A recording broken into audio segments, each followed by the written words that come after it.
সাবেক প্রধানমন্ত্রী শেখ হাসিনার ছেলে সজীব ওয়াজেদ জয়কে অপহরণ ও হত্যা চেষ্টা মামলায় ৭ বছরের সাজার বিরুদ্ধে আপিল করে খালাস পেলেন সাংবাদিক শফিক রেহমান। মঙ্গলবার তাকে খালাস দিয়ে রায় ঘোষণা করেন ঢাকা মহানগর দায়রা জজ আদালত।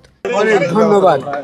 আপনারা এই মামলা প্রথম থেকে আজ পর্যন্ত শেষ পর্যন্ত কভার করেছেন, সেই জন্য আপনাদেরকে ধন্যবাদ জানাচ্ছি। আপনাদের সহকর্মী যারা স্টুডিওতে আছেন, কর্মকর্তা যারা আছেন, সবাইকে আমি ধন্যবাদ জানাচ্ছি। আন্তরিক ধন্যবাদ জানাচ্ছি। আপনারা শুনেছেন সজীব ওয়াজেদ জয়কে অপহরণ এবং হত্যার চেষ্টার যে মামলা করা হয়েছিল 2016 সালের 16 এপ্রিলে। আজ সেটি রায় হলো। রায় মামলাটি থেকে আমাকে খালাস দেওয়া হয়েছে। একটা তালি দেন আপনার সকলে। রাইট। সুদীর্ঘ 9 বছর পরে সত্য প্রতিষ্ঠিত হয়েছে। আমি আন্তরিক ধন্যবাদ ও প্রশংসা করছি মাননীয় বিচারপতি বৃন্দকে। তারা এটাও প্রতিষ্ঠা করেছিলেন বা করলেন এখন বিচার বিভাগ স্বাধীন। ধন্যবাদ বিচার বিভাগকে, ধন্যবাদ প্রধান বিচারপতিকে। তার নেতৃত্বে যে বিচার বিভাগ স্বাধীন হচ্ছে, এটা আমরা মনে করি দেশের জন্য বিরাট কাজ হচ্ছে। আজ আমি বিশেষত ধন্যবাদ জানাতে চাই ম্যাডাম খালেদা জিয়াকে। তালি দেন আপনারা সবাই। আচ্ছা, আজ বিশেষভাবে ধন্যবাদ জানাতে চাই ম্যাডাম খালেদা জিয়াকে, কারণ তিনি বহু সভা সমিতিতে আমার অন্যায় গ্রেফতারের বিরুদ্ধে মুক্তি দাবি করেছিলেন। আমাকে গ্রেফতার করার পর তিনি দেশের আইনজীবীদের আমার পক্ষে দাঁড়াতে আহ্বান জানিয়েছিলেন।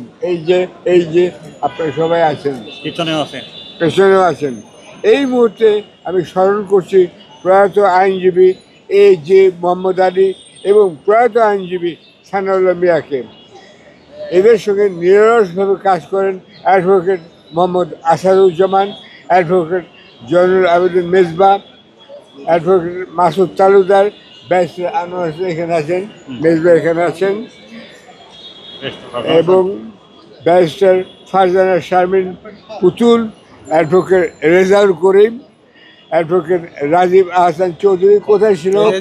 আচ্ছা, পাপ্পু, অ্যাডভোকেট কামরুজ্জামান সুমন, অ্যাডভোকেট শাকিল আহমেদ রিপন। তাদের সবাইকে মিলিয়ন ট্রিলিয়ন আমি ধন্যবাদ জানাচ্ছি।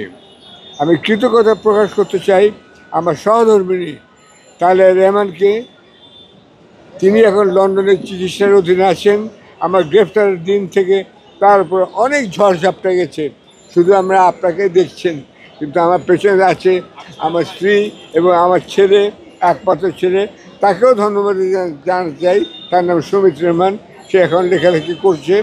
আমার ছেলে সুমিত রহমান, যিনি আমার মুক্তির দাবিতে লন্ডনে কয়েক হাজার ব্রিটিশ ভোটারের স্বাক্ষর সংগ্রহ করেছেন। ওই পিটিশন পার্লামেন্টে যদি যেত তাহলে ব্রিটিশ গভর্নমেন্ট বাধ্য হতো একটা অ্যাকশন নিতে, কিন্তু তারপরে অনেক ঘটনা ঘটে যায়। যাই হোক, আমি সর্বোপরি শ্রদ্ধা ও কৃতজ্ঞতা জানাই জুলাই বিপ্লবীদের যারা নিহত হয়েছেন, আহত হয়েছেন ও জীবিত হয়েছেন, তাদের সবাইকে। তাদের আত্মত্যাগের ফলেই আজ সত্যটা প্রতিষ্ঠিত হতে পারলো। আমি আপনাদের সবার সামনে উপস্থিত হতে পারলাম। ধন্যবাদ সবাইকে, ধন্যবাদ সবাইকে, ধন্যবাদ সবাইকে। এবং আমি ভালোবাসার জন্য প্রবর্তক। আমি হিংসা চাই না, আমি এদেশে অহিংসা চাই। সেজন্য সবাইকে শুভেচ্ছা জানাচ্ছি, সবাইকে আমি অজস্র চুমু জানাচ্ছি। Thank you. খালাসের পর প্রধান বিচারপতি বিএনপি চেয়ারপারসন বেগম খালেদা জিয়া সহ জুলাই আন্দোলনের বিপ্লবীদের কৃতজ্ঞতা জানিয়ে সাংবাদিক শফিক রেহমান বলেন, খালাসের মাধ্যমে বিচার বিভাগ স্বাধীন তা প্রমাণিত হয়েছে। এ সময় তার আইনজীবীরা বলেন, সম্পূর্ণ রাজনৈতিক উদ্দেশ্যে তাকে মিথ্যা মামলায় সাজা দিয়ে হয়রানি করা হয়েছে। মামলায় যারা মিথ্যা সাক্ষ্য দিয়েছেন তাদের বিরুদ্ধে আইনগতভাবে ব্যবস্থা নেওয়ার কথা জানান আইনজীবীরা। এর আগে এই মামলায় 2টি ধারায় 7 বছরের কারাদণ্ড দেওয়া হয় তাকে। পরে আদালতে আত্মসমর্পণ করে সাজার বিরুদ্ধে আপিল করেন তিনি। শফিক রেহমানের 2টি ধারায় 5 আর 2 7 বছরের সাজা হয়।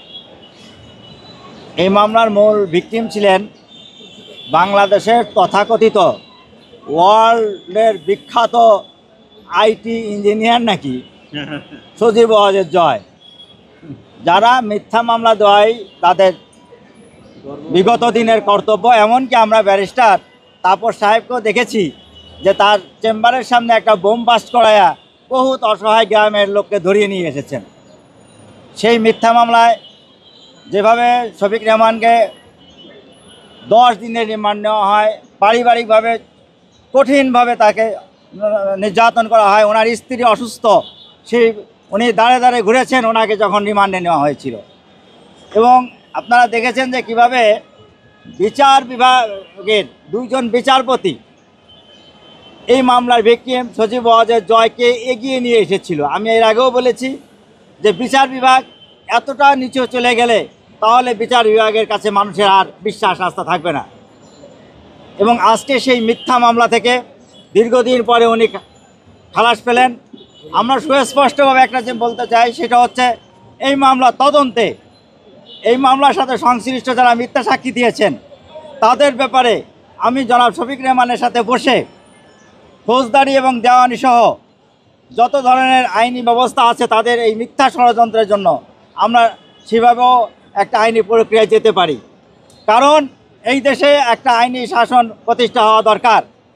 আজকে শফিক রেহমানের মতো মানুষ এই 89 বছর বয়সে আপনাদের সামনে দাঁড়িয়েছেন, 90 বছর বয়সে। আজকে সেই মিথ্যা মামলায় মিথ্যা যেই মানে যেভাবে তাকে রিমান্ডে নিয়ে টর্চার করা হয়েছে, শুধু তো উনি না মাহমুদুর রহমান সাহেবকে একইভাবে টর্চার করা হয়েছে। এবং একেবারে আদালতে যেভাবে সাক্ষী নেওয়ার নিয়ম কোনো কিছুই অনুসরণ করা হয় নাই। ভবিষ্যতে যারা মিথ্যা মামলা করবে, মিথ্যাই করবে, তাদের জন্য যদি আমরা এই মামলায় যদি আইনানুগ ব্যবস্থা গ্রহণ না করি তাহলে এই দেশে তাদের যেই অপকর্ম সেটা থেকেই যাবে। সেই জন্য আমরা এবং সাংবাদিকদের বন্ধু যারা আছেন তারাও যারা মিথ্যা মামলা করবে তাদের তথ্য তুলে ধরবেন এবং আমরাও তাদের বিরুদ্ধে আইনানুগ কী ব্যবস্থা নেওয়া যায় সেই ব্যাপারে একেবারেই মানে মানসিকভাবে শক্তভাবেই তাদের বিরুদ্ধে নেওয়ার চিন্তা ভাবনা করবো ইনশাল্লাহ।